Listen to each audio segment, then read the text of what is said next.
listen, I am not a fan of leaving business on the table if it's the right business, because all money ain't good money. Let's be 100% clear about that. Like some of y'all out there and you thinking like, I'm gonna do this and I'm gonna do that. And we talking about supply and demand. Let's talk about something real when it comes to small business. And I've been there. We both been there and we've done it in businesses before. So you think that the more you put on the shelves or the more products or service you offer, you're gonna make more money. No. You're making more work for yourself.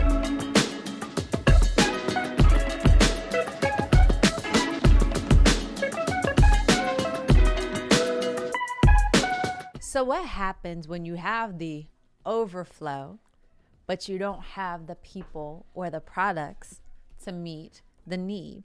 So today, let's talk to the people about how to manage demand when it exceeds your supply.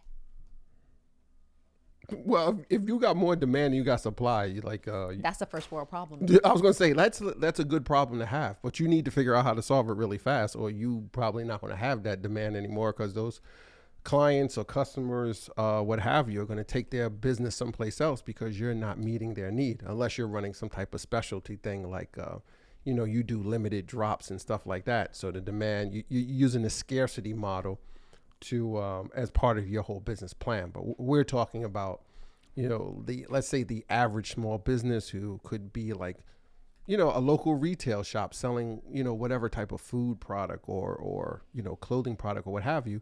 When your demand starts exceeding your supply, it's good that your stuff is in demand, but it's also a bad thing because you're not meeting it and you're leaving money on the table. You're losing revenue and you're probably gonna have some disgruntled people. So that's why today we want to share advice for business owners who may not know how to maintain a healthy balance between supply and demand. So Chief. Yeah, I don't have all the answers, but I'll tell you what I've experienced and what I know. Well, because some days I'm still trying to figure that out myself. So a perfect example would be at the Soapbox, which is one of our businesses. Once the city shut down for COVID, we saw an uptick in demand. How did you deal with?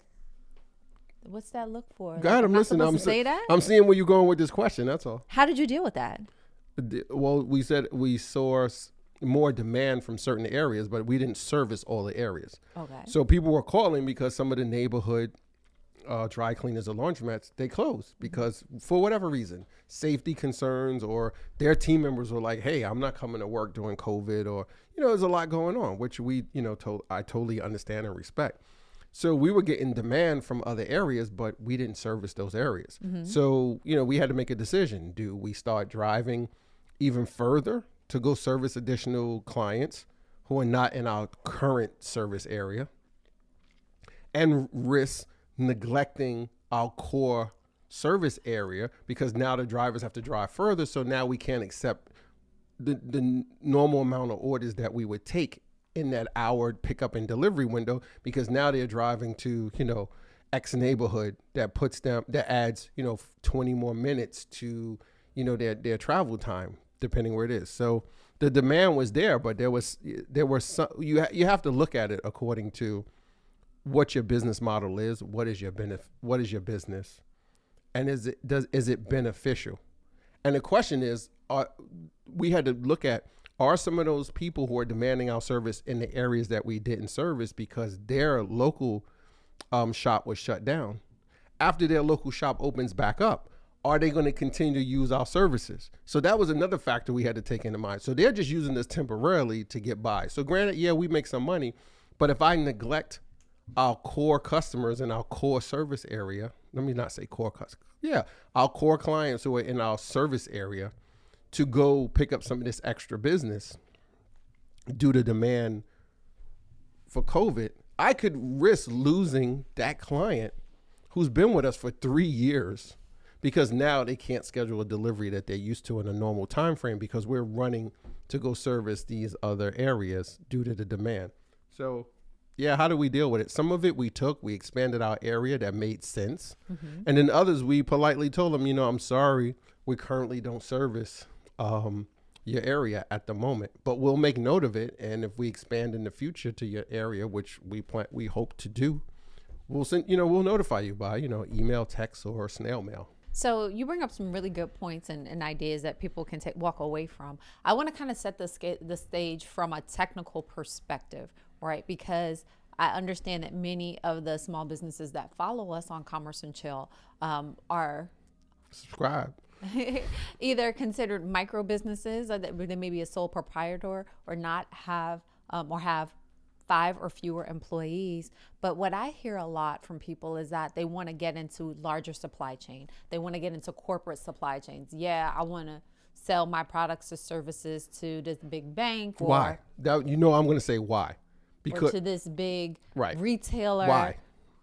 Because no, I'm just saying not for you. There's cachet in working with large corporations because they have a lot of money. Yeah, but they don't pay a lot of money all the time. So that's where people get it twisted. They think like, I want to go get this big corporate account.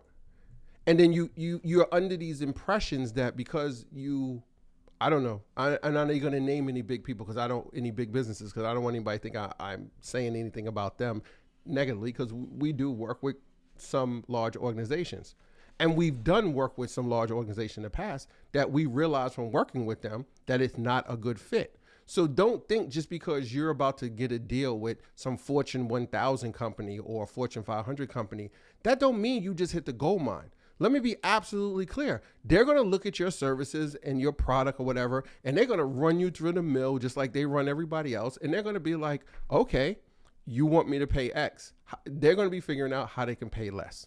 And that's not a negative. It's not a knock. That's business. That's business. That's just business. Because you would do the same thing in your household, right? And like people be like, oh, and I'm not saying that you shouldn't do this, but I hear other small businesses like, oh, it would be so great if I could get my product on the shelves of these big retailers.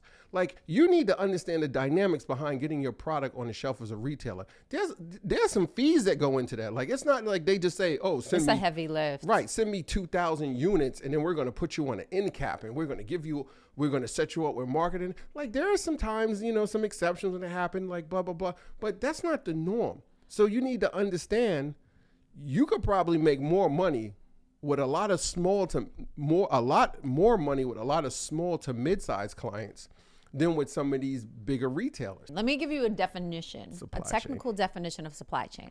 A supply chain is the network of all the individuals, organizations, resources, activities, and technology involved in the creation and sale of a product or service.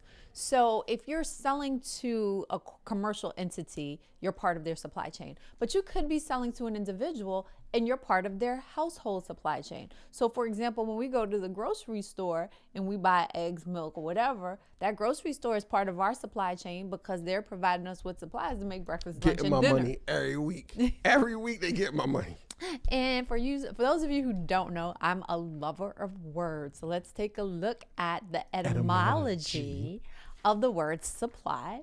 It was first used in the late 14th century, and it means to help, support, or maintain. It also means to fill up or make up for, from the old French word suppléer, which means to fill up or make full. Say that 5 times fast. Suppléer. The word demand, the etymology of that word was also first found in the late 14th century from the French word demander. It means to ask questions, make inquiries, to request, to demand, to entrust, or to charge with a commission. So your customers or prospective customers are out there waiting to request your products or services of you. Can you maintain those requests? Can you fill up or support those requests? That's what I want you to think about when you talk about building your business, growing your business, and when you prepare for overflow, because overflow can come. It's just best to be prepared. I'll just say, kind of regarding the example that Cope gave, people did not forecast COVID. However, businesses that had a plan were better able to flex and adjust for the change in supply and demand as a result of COVID. So starting today, if you don't already have a plan with respect to a business forecast for your sales, get one. And we're going to share some information to help you do just that. So for Cope, do you find that there are any times or periods when business is busier at the soapbox? This is probably really bad for me to say, but like I kind of don't like look at some of that stuff. I'm not saying you shouldn't track your data and know your business, but I don't want to get caught up in what the industry or what society is saying. Like you'd be surprised at the stuff I hear from like other people in the laundry industry. They tell me, and I'm not knocking it. I'm like, that's what you do. That works for you. Or like, that's a superstition. I'm like, cool, like whatever. But don't put your limitations on me. Don't put your limitations for what you want to do with your business on my business. Like I had somebody walk into business one time, who was in the industry, and they were like, they saw the signs like, oh, you guys clean sneakers? Yeah, I wouldn't do that. Like, these sneakers are really expensive. And as soon as you make one mistake, the customer's going to be complaining and you're going to have a lot of headaches. And I'm just like, okay. Like, you don't do it. And you tell everybody in your neighborhood who want their sneakers clean to come to me. And like, I'll deal with it. And it's not even dealing with it. If your processes and your procedures are on point, yeah, they're going to always be mistakes. There's always going to be stuff that happens. The question is, how do you handle them? And then go back to what we talked about in a prior episode about business continuity, having a plan, or when things go wrong, documenting it so it doesn't happen again. So it happened this one time. Okay, we learn from it. What about people who get into business for the first time, have no knowledge of what they're getting into? Like some of you. And they become super successful, but as they trip and fall throughout the process, they get up, they put a Band-Aid on, and then they make note. Okay, like if this happens, do this. Or don't do that again because I don't want to deal with that anymore. So to go back to your original question about, the ebbs and flows, and yeah, there are some times we see it peak, but because I think we've kind of not painted ourselves and accepted kind of this, what the industry says is going to be the slow times and the busy times, we pushed our marketing, we push our message, and we try to consistently do that. And that's some things we need to improve at, especially with, our marketing and our outreach.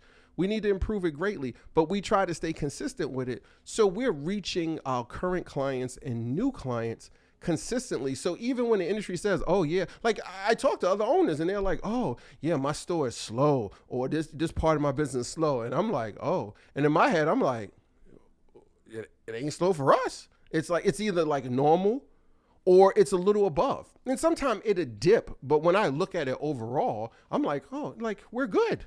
Like we're either, we're slightly up for the month or the quarter. Like some months it's going to dip because, whatever. Like February, it's only 28 days in a month. So I got less days to pull in revenue than I do in a month with 31 days if you want to be like super technical about it.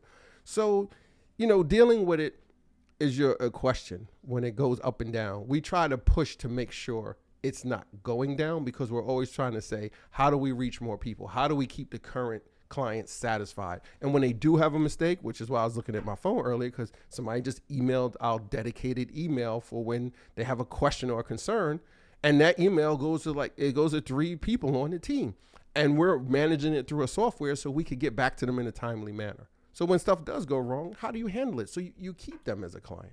So I hope I'll answer your question in a long roundabout way. Yeah, you went all the way around, Jack Sparrow. Yeah, well, hopefully I provided some value. So I'm going to give you something very specific that you can do.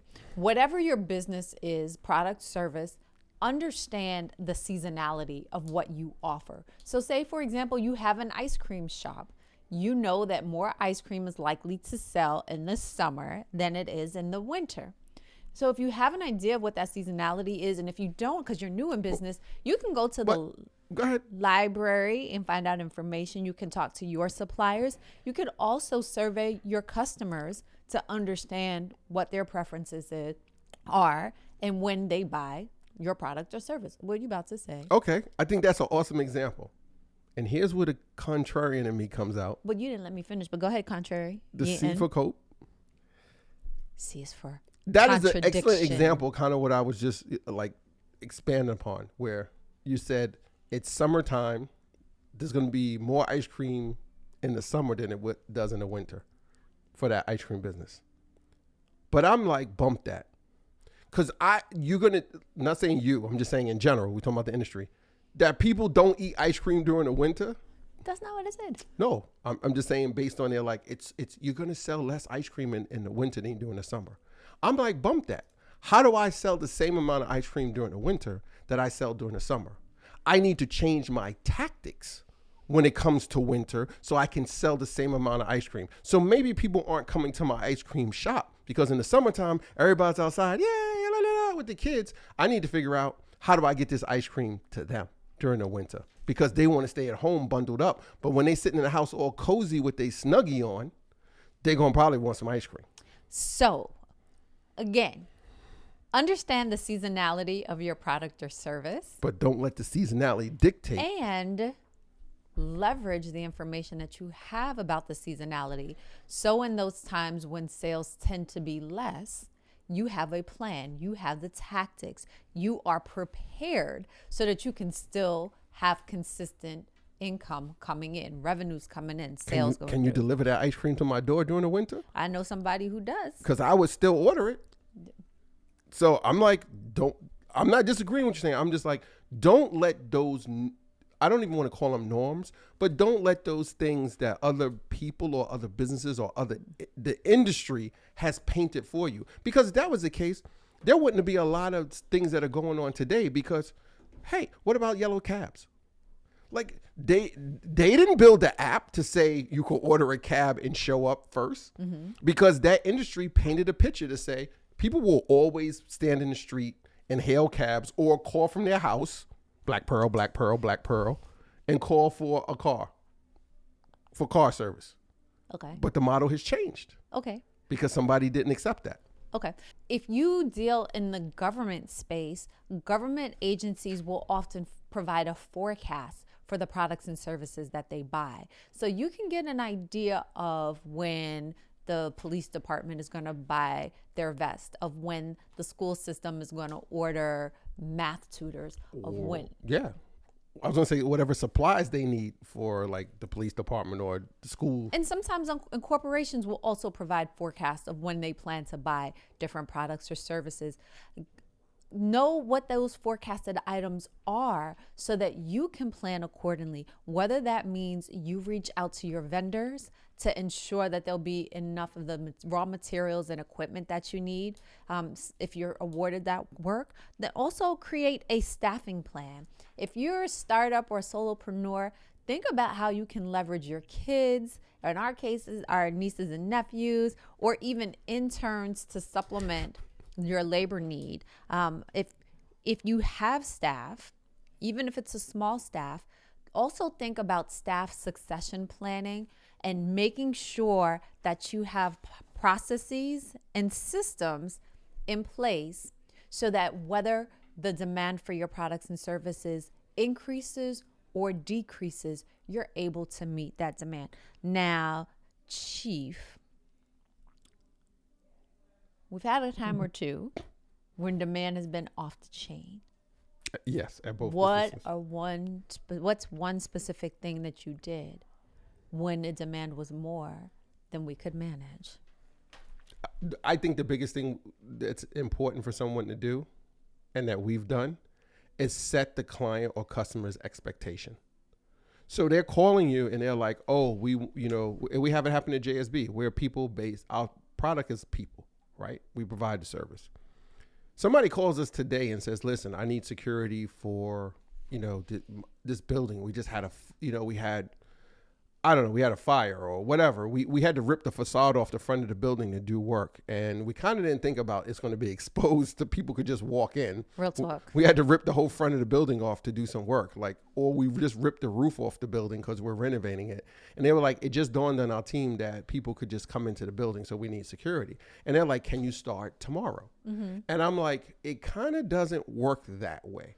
But setting their expectation and and explaining to them what goes on with your product or service, because sometimes they know they need or want your product or service, but they don't know what goes into the back end. And there's this running joke with the security with security team members at John Security, and they're like somebody calls Johnson, or we get a message and they're like, yeah, someone so wants 24-hour coverage and they want 3 guards per shift, to go on for the next 3 to 4 years. And I'm like, okay, great. That's awesome. That's like what we do, long-term work. So our team members can have stability, routine, schedules, hours, et cetera, et cetera, et cetera.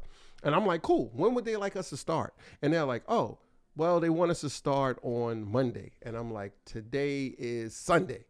And I'm like, what? What do they think? I can just keep the guards in the basement, or I just go and pour water on some magical beans and they turn into security guards and they go to work and do a great job. Yeah. So they got to know the expectations. You got to let them know what goes into what you do, why it takes this amount of time for you to get up and running, because we do checks, we do this. We do background checks. We vet people. We have to do training. We have to have our team come do an on-site assessment so they can document what all the procedures are and understand if A happens, the guard does B. If this happens, they do C. So you have to set their expectations and let them understand what goes into what you're doing. That, let them, give them a slight peek behind the curtain so they don't it's just not they think it's some run of the mill thing, because people get caught up in stuff sometimes and they just want the problem solved at the moment, but they don't really think about, if I hire this institution or this person to do this particular task, let's use shooting video, right? People will call our team members who do tons of great projects on the side, hint, hint, and they'll be like, yeah, I need a video, I need this, or I need that, and they'll be like, yeah, can I get it back in 24 hours? And they're like, whoa, wait a minute, let's walk through what's the storyline? What do you need? There's lighting that goes into it. How many different angles do we need? There's a lot that goes into it. But most people look at it and be like, what? You just film and then you edit it and then you send it to me, or we just post it and that's it. There's a lot that goes on behind. There's a lot that goes on behind the scene at Commerce and Chill. It's just not us sitting here talking with 2 cameras and then it's done and we're upload to YouTube or to BronxNet and that's it. There's a lot of things that go. So set the expectations, give them a peek behind the curtain so they can understand what goes into what you're going to do for them. Sometimes you need to partner or team to get it done. Okay. Or if you boss like that, you could subcontract. So what he talks about setting the example or setting the client's expectation. What he didn't tell you is, after he said all of that, he turned to me and was like, we got to get the money. Go get the money. Oh, you need capital too. No, when you say go get the money, mean go get the business, not leave the business on the table. Well, listen, I am not a fan of leaving business on the table if it's the right business, because all money ain't good money. Let's be 100% clear about that. Some of y'all out there and you thinking I'm going to do this and I'm going to do that. And we talking about supply and demand. Let's talk about something real when it comes to small business. And I've been there. We both been there and we've done it in businesses before. You think that the more you put on the shelves or the more products or service you offer, you're going to make more money. No. You're making more work for yourself, especially if you have products that you have to inventory. Right? And I've seen it. I've been involved with it. We've done it. And I'm like, this is crazy. We had hundreds of items in the product line at one time. And we were the more and this is what was the industry and some of our forefathers had said, if you have more products, you're going to make more money. And in the beginning, I'm like, oh, hell yeah. We're going to have everything. Walmart. We're going to have, we're going to have this fabric softener. We're going to have this bleach, 3, 4, 5 brands of each product. And I'm like, I got to move all these damn boxes. I got to count all these SKUs. I got to adjust the prices. I got to keep up with inventory. I got to make orders. And then one day I sat down. Actually, it was the 3 of us. It was you, D, and myself. And we sat there and we went through every item and we pulled the historical records and looked at how many of each one of these items we sold every quarter. And we were like, kill it. And we started getting rid of a lot of items because they weren't contributing to the bottom line. They were contributing more work. Partner, team, and subcontract.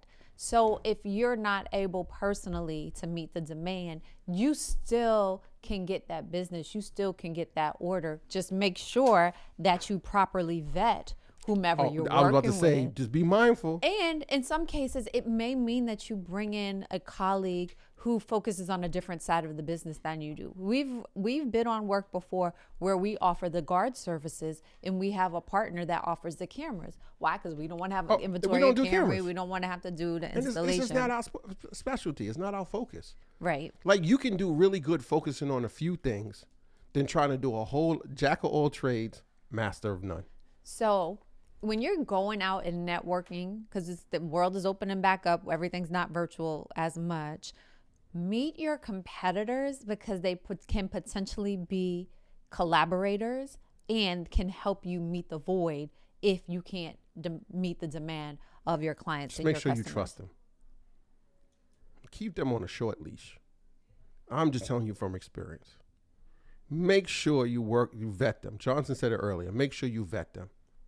Because sometime, well, go ahead, Johnson. Let me not. I'll just say, according to Ron Kaufman, meeting expectations is good. Exceeding expectations is better. Right. And remember, when you plan properly for the demand that your business will have for the products and services that you offer, by looking at historical data, taking seasonality into effect, planning and preparing the tactics to make up for shortfalls when sales tend to decrease, collaborating with vetted partners, then you can get a piece of the pie. Remember, a little percentage. I'm waiting for it. 50% of something is more than 100% of nothing. Cope said he don't like to leave money on the table. We don't want you to leave money on the table. We want you to exceed the expectations that your clients have for your product demand. Yeah, but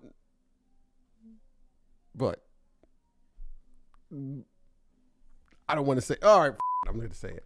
So you say, don't leave money. Don't get caught up with the whole not leaving money on the table, meaning you got to take every job. The saying, we're saying when you say don't leave money on the table, don't leave something that's profitable and fits your business, that fits your model on the table that you could do, that you could figure out how to do. Don't just be like, oh, somebody asked me to, can you guys go put in access key cards? And we're going to pay this much money and it's this much profit margin. I'm like, oh, that's a lot. But by the time I get the equipment and figure out how to install it, all the time I'm going to spend the learning curve, I done blew all the profit and lost money. And see, as for me, I call somebody and be like, you do this for me. This is my market. What's your number? This is my number. Right. And we get it done. Somebody, we get it done together. Somebody you can trust. That has a good reputation, because at the end of the day, when you partner with somebody, it's your business, is your brand on the line, not them, because they're coming in technically to do the work for you because you're subbing the work for them. So if they do a bad job, you're on the hook for it. Well, today it's our podcast. It's our insights and advice that's on the line. And we want to make sure that we get it to you in a timely manner. So that's the end of today's episode. We hope you come back so we can give you some more information. Don't forget, we're going to help you understand the ins and outs of big box retailers in an upcoming episode. Hit us up. Let us know what else you want us to talk about, because we want to keep you engaged and provide you with the information that's going to help you grow. I'm Jessica Johnson, Cope. I'm Waleed. We'll see you soon.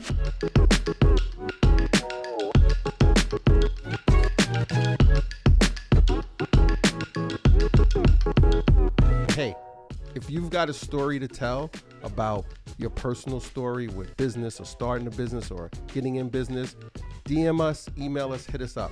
We're taking guests on the Commerce and Chill podcast, and we want to hear your stories and share them with everyone else out there. So don't be shy. Hit us up.